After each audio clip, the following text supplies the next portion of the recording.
Fame.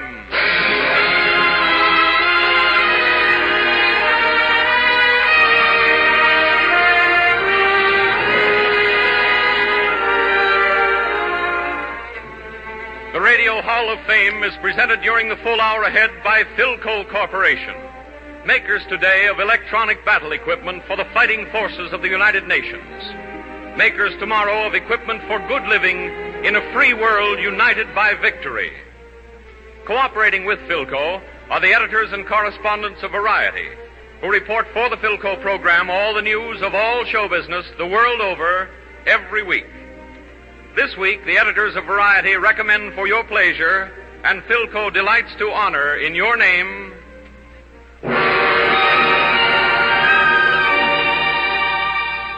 from Motion Pictures, Joan Fontaine. From Stage and Screen, Frederick March. From Radio and Nightclubs, Jimmy Durante. From the Metropolitan Opera, Bidú SAYAO. From Radio and the Concert Stage, ALEC Templeton. From the Network Newsroom, Lowell Thomas. Conducting the PHILCO Hall of Fame Orchestra and Chorus, Paul Whiteman. Our Master of Ceremonies, the distinguished composer, author, and commentator, Deems Taylor.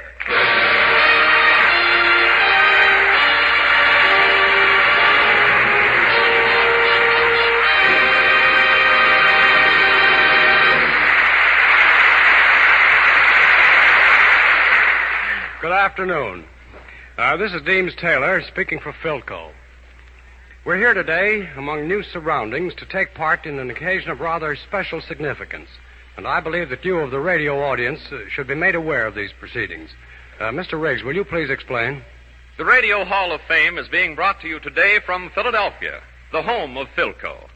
Assembled here in the Academy of Music is an audience of patriotic Americans, war bond buyers, each of whom has done his or her part to back the attack in the fourth war loan drive. It is a source of pleasure and satisfaction to the cast of today's program, to the Emergency Aid of Pennsylvania, to the Philadelphia Retail Merchants War Bond Committee, and to PHILCO that our studio audience here has added $7,415,000 to Philadelphia's total in the fourth war loan drive. Now, here again is Deems Taylor. And you in your homes are invited to listen to this following full hour of entertainment, and may your conscience and your purse decide what your price of admission in terms of war bonds should be. And so, to Paul Whiteman and the chorus and orchestra in a Whiteman cameo overture of the spirited tunes of our many armed services.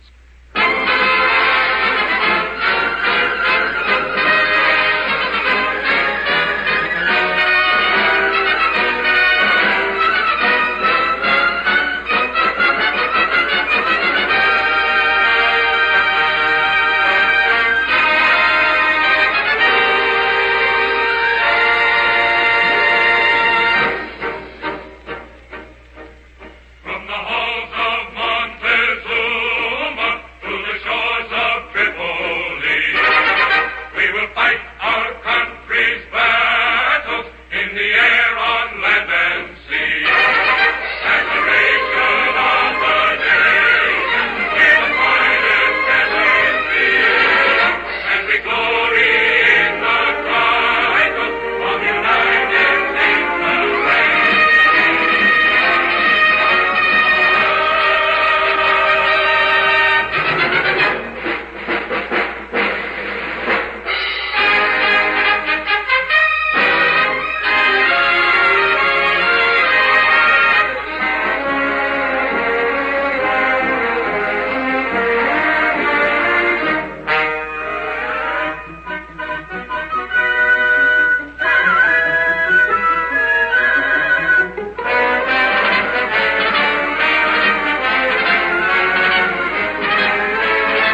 society recommends, and the PHILCO Radio Hall of Fame is certainly honored in welcoming ALEC Templeton.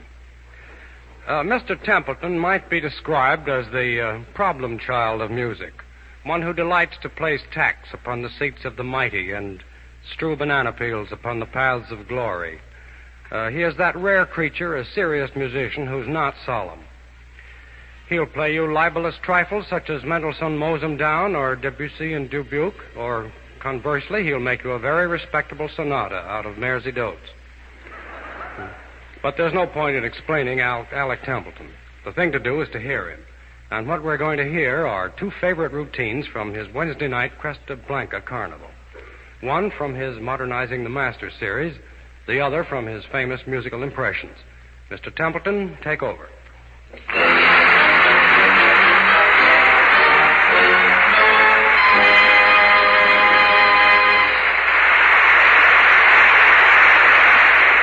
Thank you very much, Dean. Well, to start off here is one of the Modernizing the Masters, which began with Bach Goes to Town and Mozart Matriculates, Mozart a la mode, Doings at the Ruins, and Hep Hep Bourrée. Well, this one is, we deal with Corelli. He was the old Italian master who wrote a lot of dance music of his time, such as jigs, minuets, courants, sarabands, and they went something like this.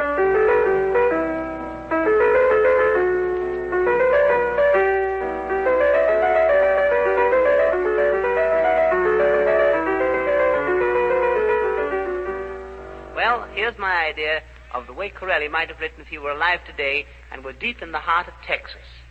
And he was going to write a Western cowboy tune. He might have called it Corelli in the Old Corral.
Well, you all know this tune. It's one of Irving Berlin's best. Marie, the dawn is breaking. Marie, you'll soon be waking to find your heart is aching. Marie, Marie. Now I'd like to show you how some of these jive, swingaroo bands and singers give you a kind of a $64 question by daring you to recognize either the words or the tune of Marie when they sing it, and it sounds like this. Marie,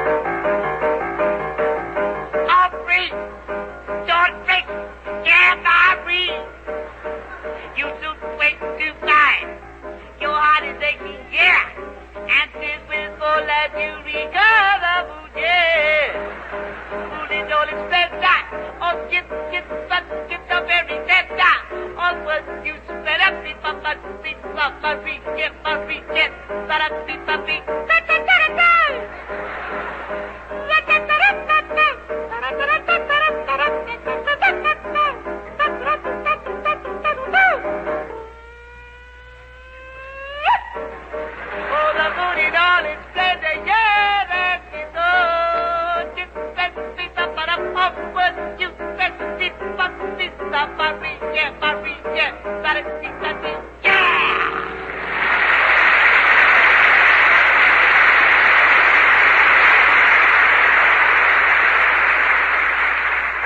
musical instrument of quality.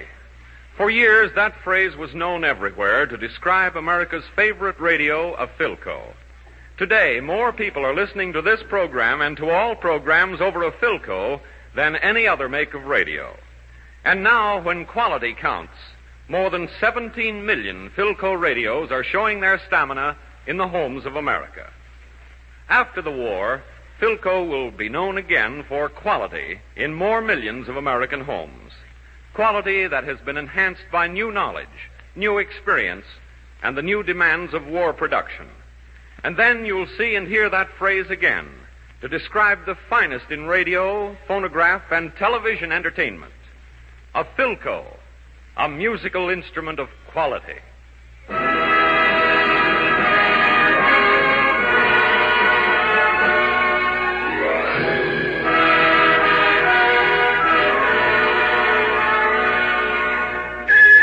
Sometimes you'll find an opera singer with a great voice. Sometimes you'll find one who has beauty, charm, and dramatic talent.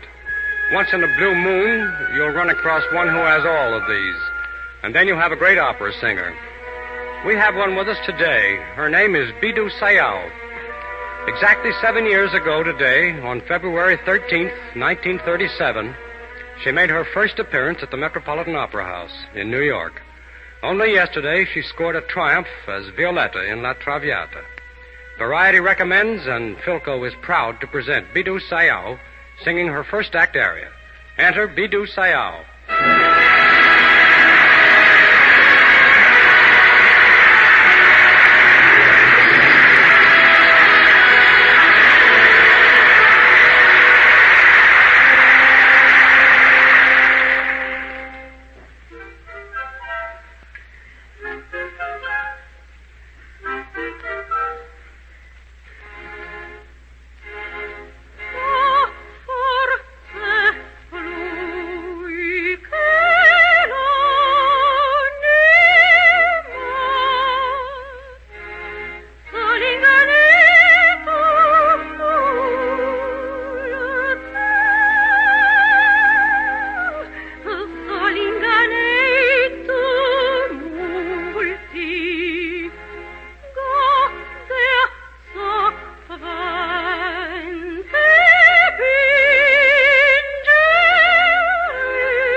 Joan Fontaine is the luminous lady whom we've all watched moving apprehensively through the ancestral halls Hollywood built, belonging variously to Laurence Olivier, Cary Grant, and Orson Welles.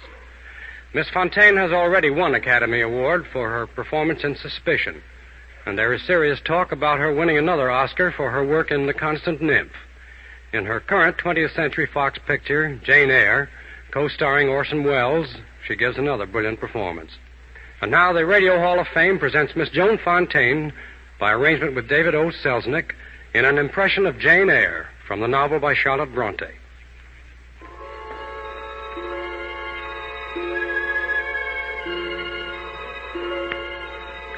The dream is ended, and the wind sweeps unbroken and unmolested across the moor, and does not halt for walls or battlements or turrets. For Thornfield Hall, where I came to find a home and peace, and found instead the tumult of a tortured spirit. Thornfield Hall is gone, and the wind is master of the moor. For months after I came to Thornfield to be governess to little Adele, I did not see Edward Rochester, her guardian, they said, and master of the hall. Then, one morning, out of the swirling mists upon the moorlands, a giant of a horse and rider all but ran me down. Who the devil are you, anyhow, to be walking on the moor road in the fog? Do you want to be killed? And that was how Edward Rochester, the wanderer, came back to Thornfield, and the terror that dwelt within it. Edward Rochester was a dark, moody man who held a certain mocking brusquerie in front of him like a spear, not so much to wound, I found out, but to prevent himself from being wounded first. I was the only one at Thornfield who came to understand that. He seemed to feel it, and he came to trust me in his blunt, awkward way. Then one day, he came upon me painting near the river, but painting no scene that earthly man had ever gazed upon. That's an odd sort of picture. What on earth is it? What does it mean? I hardly knew. My painting showed a pinnacle of an iceberg, glittering in a cheerless sunlight of a polar sky. In the forehead, surrounded by clouds, was a colossal head with a dark veil before it. The brow was bloodless, white as bone. The eyes hollow and fixed, staring out across the empty sea into the empty sky.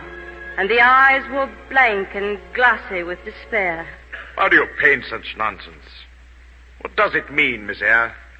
I don't quite know myself, sir. I dreamt it. Dreams are inspired, so they say. Whatever inspired a speechless, half-mad thing like that? It's madness. No, it's loneliness, desolation. Oh, is that what it means? I didn't know. What inspires such things in your mind? Suddenly, he looked at me sharply. You say you dreamt it? So be it. He turned abruptly and marched off across the moor.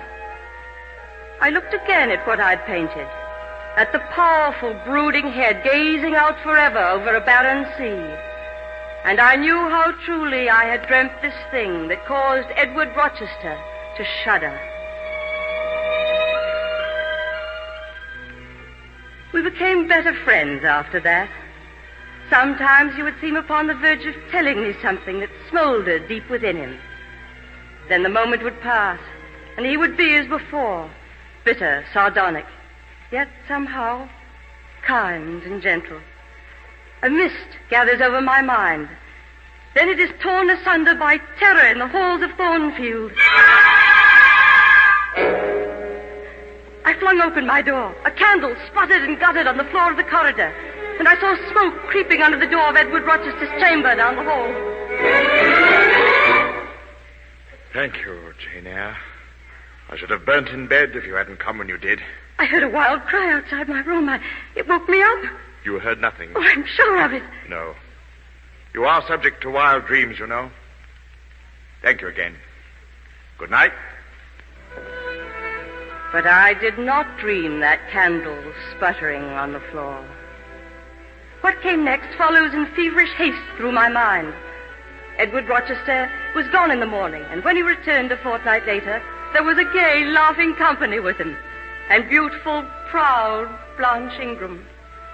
At the gay party that night, I haunted the shadows miserably, envious of her loveliness, seeing Edward prepare to waste himself on beauty that was arrogant and proud. And when I could stand it no longer, I fled into the moonlight with all my small possessions before he should learn of my jealousy, of my love for him, the master of the house. Jane! Jane Eyre! Where are you? Come back, Jane Eyre! Someone had seen me leave, and he had come for me, to take my hand and lead me home again, and to utter a miracle to me. A miracle. Marry Blanche Ingram? I? You brought her here to marry you. I had to turn to someone, Jane. I never knew or thought. Jane, I summon you as my wife. Oh, I knew it was his loneliness that made him love me. If indeed he did. Yet I loved him. And yet it was a miracle. For I, Jane Eyre, who had never known love, I who was so plain and uninspiring, I was loved.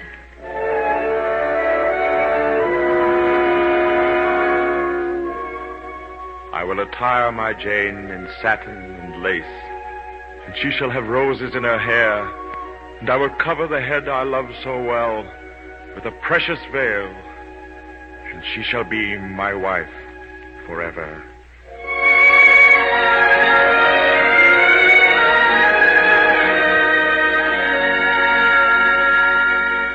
I require and charge you both that if either of you know of any impediment to this marriage, let him confess it now. Then wilt thou, Edward Rochester, have this woman for thy wedded wife? The marriage cannot go on. I declare the existence of an impediment. In my mind, I see again the winding stairs leading into a high turret of Thornfield. I hear the heavy bolt move under Edward's nerveless hands. The ancient oaken door swings open, and I see by the candle held high in Edward's hand the creature cowering and gibbering in the darkness, madness in her eyes, and on her foaming lips. Behold the impediment to our marriage, Jane. Behold my wife. Edward. Edward. The man who challenges us is her brother. God will pity me in time, I hope. But will you forgive me, Jane? The mists close in. The artful mind tries hard to save the spirit from too much harm or pain. I fled to Ferndean, 200 miles away, to live there with an aunt who years before had driven me from her. And now, broken and alone, she was glad to have me back, and I had no other place to go. Snow fell. Winter cried upon the doorstep. Then spring, summer, the turning and falling of the leaves. And then one night, I dreamt again. Outside, a shutter slammed. Yet I dreamt. A great scarlet bird stood with outspread wings over Thornfield Hall and slowly fanned his wings. And the walls and turrets of Thornfield glowed scarlet too, and dissolved in the wind from the great bird's wings, and a voice cried, Jane! Jane Eyre! Where are you? Come back! Come back! Come back! Edward! Edward, I'm coming! Wait for me! Wait for me! The woods that border Thornfield rose over the hill, and the loud cawing of the crows broke the morning stillness. I looked up at the sky where the battlements of Thornfield stood, and saw only the sky. Thornfield was gone. But out of the wood a tall figure strode, but as one whose vision fails him. Edward. Edward. Jane, I knew you'd come. I knew it. I knew it. What had happened? She in the turret had escaped again, candle in hand. There was no Jane Eyre to hear her laughter in the hall. Quenched the flames again. The flames drove her to the battlements. And there she died. I tried to go to her. The flames struck between us and across my eyes. Edward. Later, when I thought that I should never see again, I cried out to you to help me. I heard you, Edward. Oh, so far away. Yes. How odd. How very odd indeed.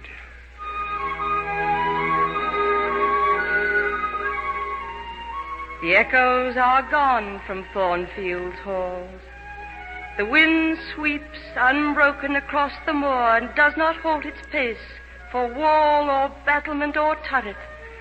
Another home houses our love and peace and understanding. For Thornfield Hall is gone, and the wind is master of the moor, and God is master of the wind, and of the things undreamt of in our small philosophy.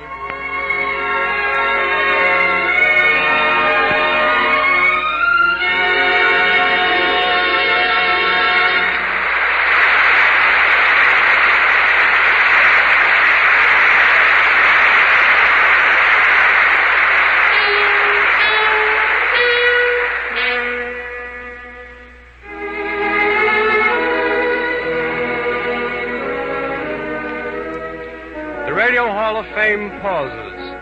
Act 2 will follow immediately thereafter with Lowell Thomas, Jimmy Durante, Alec Templeton, and Frederick March.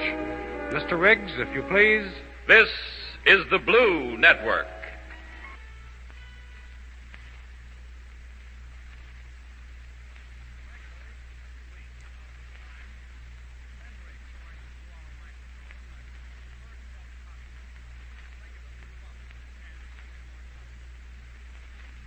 American musical classic was born at Aeolian Hall, New York. It is a matter of no small pride to us that our own maestro, Paul Whiteman, urged that classic out of the imagination of George Gershwin and performed it on February 12, 1924. George Gershwin has gone, but his Rhapsody in Blue will be with us for many years to come. Our guest, Alec Templeton, has always wanted to play the Rhapsody with Paul Whiteman, its godfather. And today, therefore, is a day of realization as well as of tribute. Variety has skillfully selected the parts, and the PHILCO Hall of Fame is honored to assemble those parts into a real musical event. Paul Whiteman, Alec Templeton, and the orchestra in excerpts from The Rhapsody in Blue.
scholar, historian, and teller of tales geared to the cadences of living history.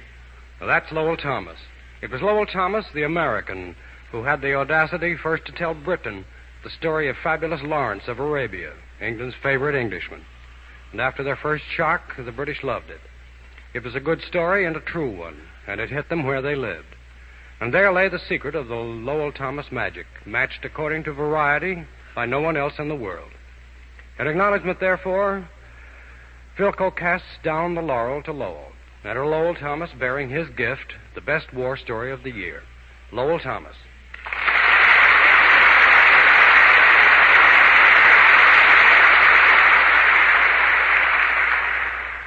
Deems, you played both against and with my notorious ball team, the Nine Old Men, and I believe I have something here that may bring satisfaction to that patriarchal soul of yours.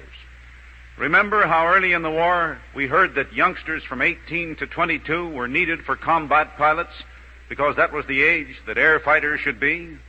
Well, I've been checking on the older fellows, and they haven't been doing so, but let's take an example.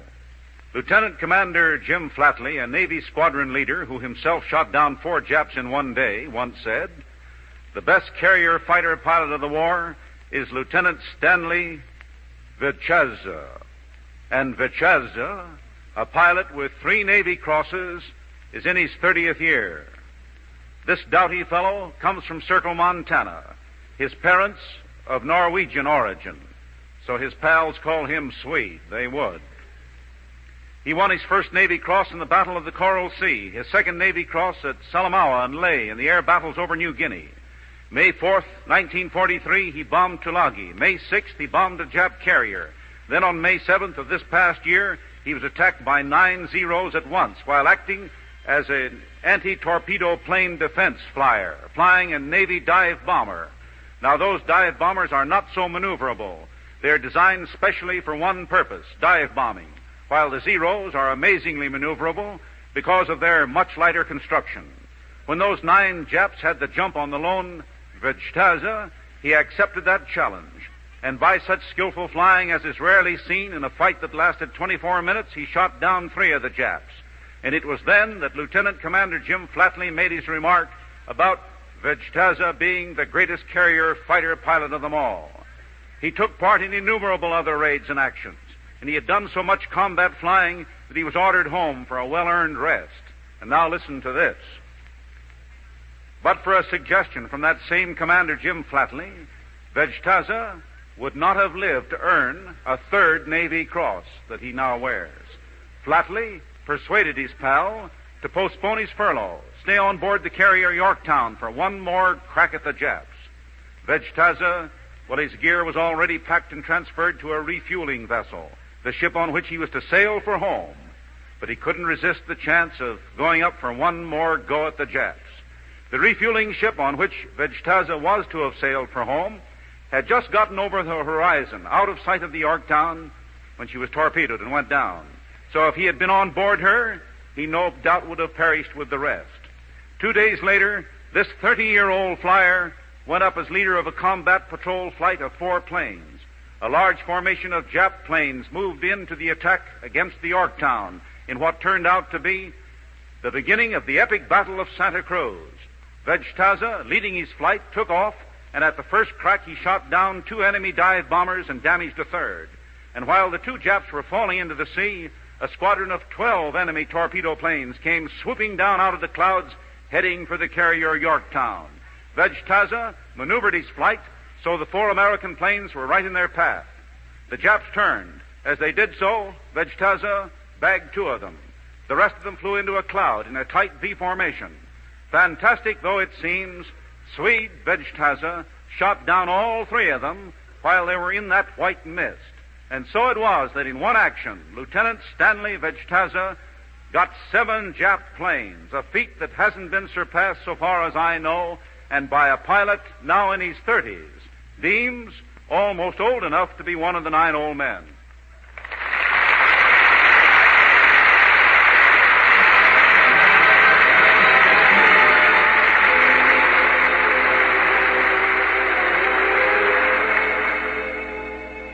For variety scouts are frequently brought in on litters, helpless with joy, brushing tears of hysteria out of their eyes with their elbows.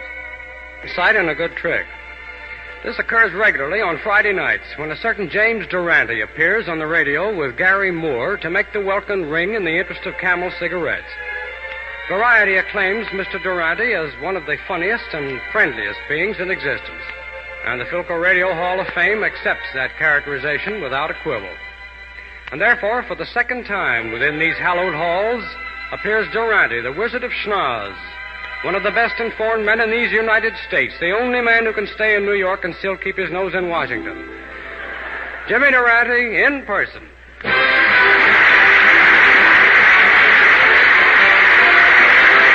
You've got to start off each day with a song.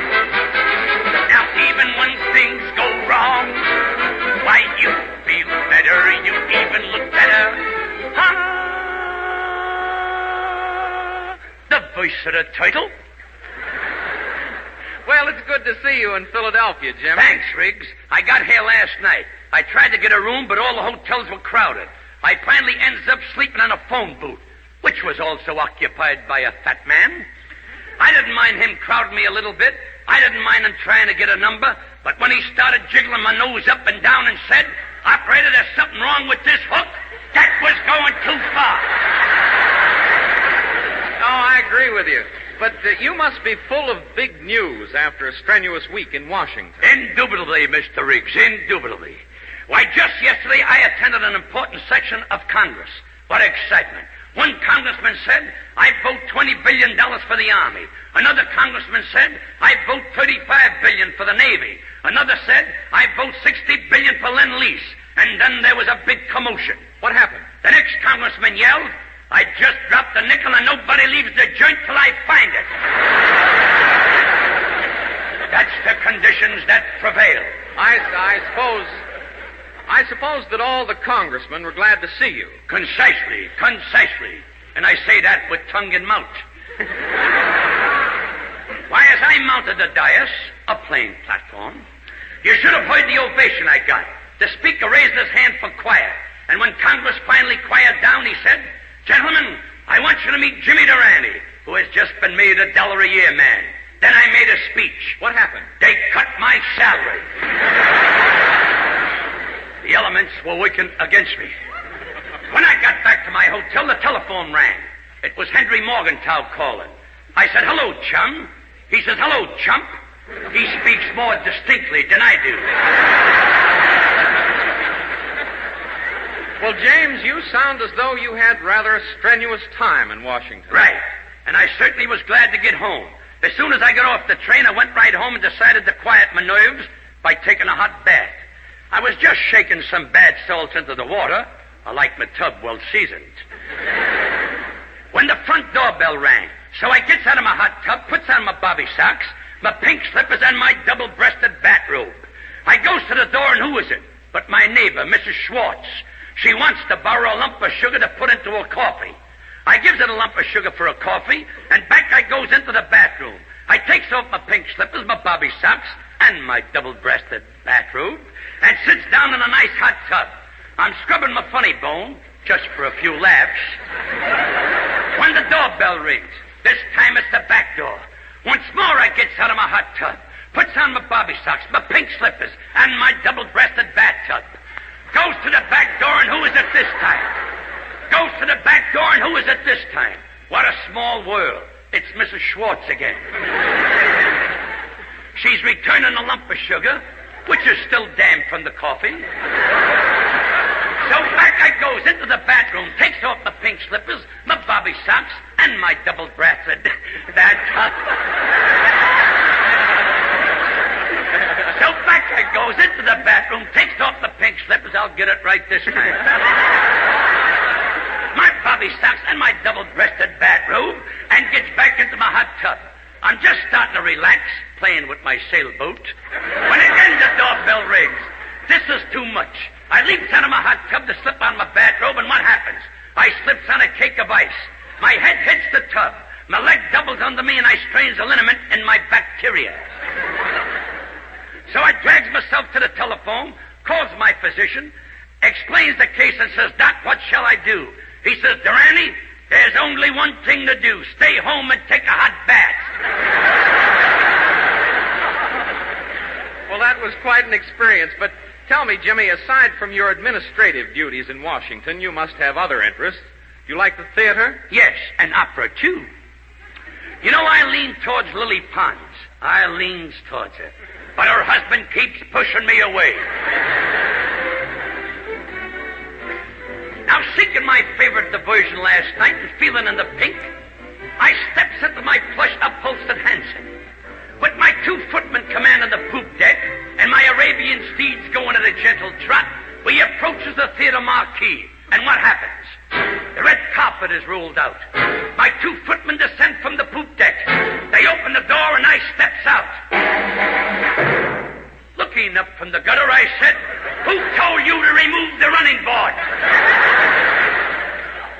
I makes my entrance gallantly into the Diamond Horseshoe, picking myself up and ignoring the stairs of the Hoi Pelou, removing my top hat, my nylon gloves, my skunk muffler, and my patent leather goulashes with the neon buttons. I looks around. Mrs. Van Schuyler is whispering to Mrs. Murray Hill. Mrs. Murray Hill is whispering to Mrs. Susquehanna. And what are they saying? Is it a bird? Is it a plane? Is it Superman? No, it's a bum. You see, a vicious rumor has been circulated. Just because I work in a saloon, they say I'm not fit to mingle in any other circle. That's ridiculous. Nightclubs is just the Mr. Hyde part of me. You have yet to meet the Dr. Jekyll. I'm Durante, the patron of the arts, an opera critic, and a man of parts. You know, last week I went to the opera. I loved it. All but one scene. That's where the 350-pound soprano sings to the baritone.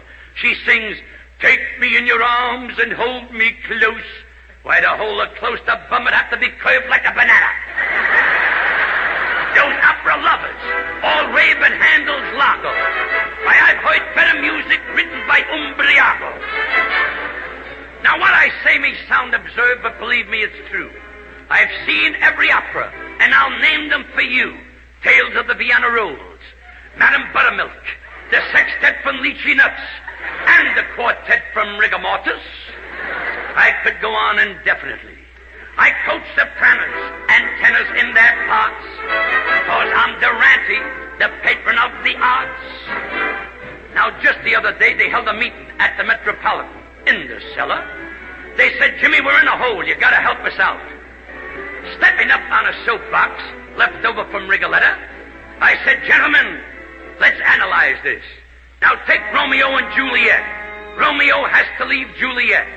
But does he say, shoo-shoo, baby? No. In opera, he says, I have but a moment to spend with you, a moment to spend with you, a moment to spend, a moment to spend, a moment. He's got 1 moment to spend, and he's taken 3 hours to tell her about it. Why, that guy is making a federal case out of it. Then she says, I will give you a kiss, my love, a burning kiss upon the lips, a burning kiss, a bites, a kiss upon the lips, a burning kiss, a kiss upon the lips, a burning kiss. By the time he's ready to tell her, the fire is out. I said, gentlemen, there's only one way to save the opera. Get yourself new lyrics that have class and renown, like Pistol Packin' Mama, lay that pistol down. Think it over, gentlemen. I'll return in a fortnight, possibly even a fifth-night. They all gave thanks from the bottom of their hearts to Durante, the patron of the arts, a connoisseur, Durante, the patron of the arts.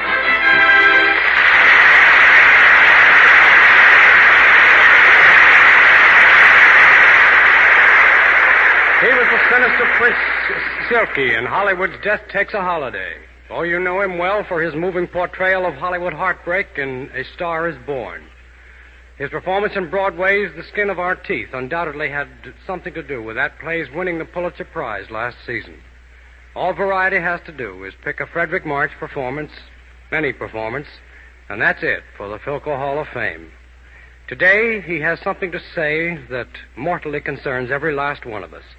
Enter Frederick March in Milton Geiger's I Pledge America.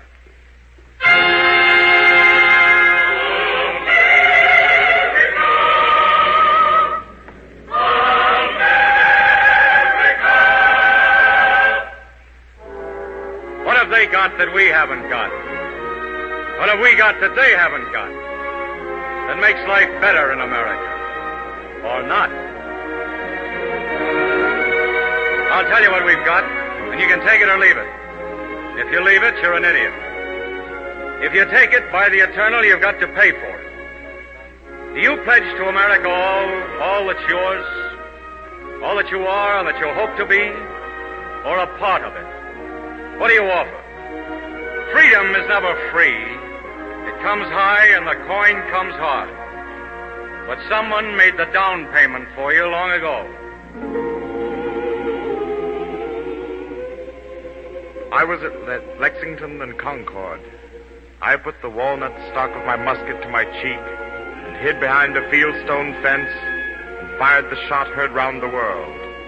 But they fired back. 1812. An installment on your freedom is now due. May we anticipate early payment? I was with Andy Jackson in New Orleans. I stopped a rifle ball. It hurt a lot, and it hurt long. After a while, it didn't hurt anymore. 1861. Another installment on liberty is now due. We trust this will receive your early attention.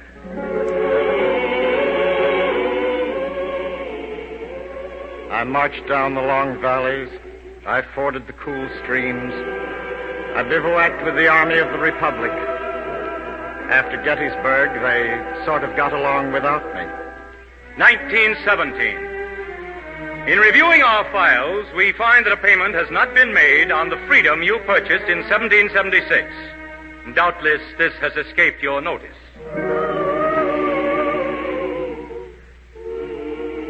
I flew a Hanley Page over the German lines in 1918. How did I know that that cloud was full of German planes?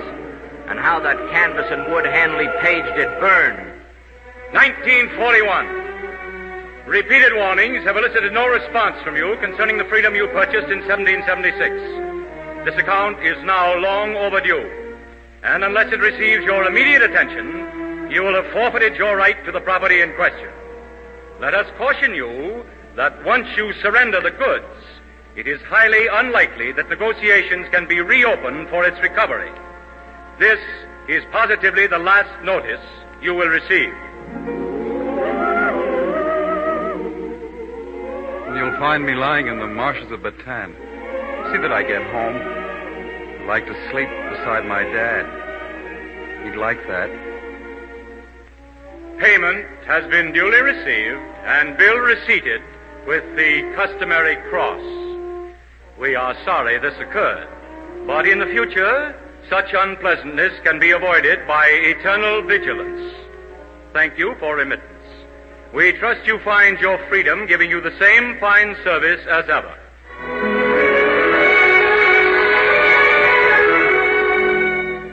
And now, what now? Well, one more payment and it's yours. What do you pledge, Americans? What do you offer that those honored dead shall not have died in vain? What do you offer that government of the people, by the people, and for the people shall not perish from the earth? What will you do to liquidate this debt once and for all? Or shall we forever, as the price of freedom, receive bills receipted with the customary cross? What do you pledge? Americans, what do you pledge? America! America!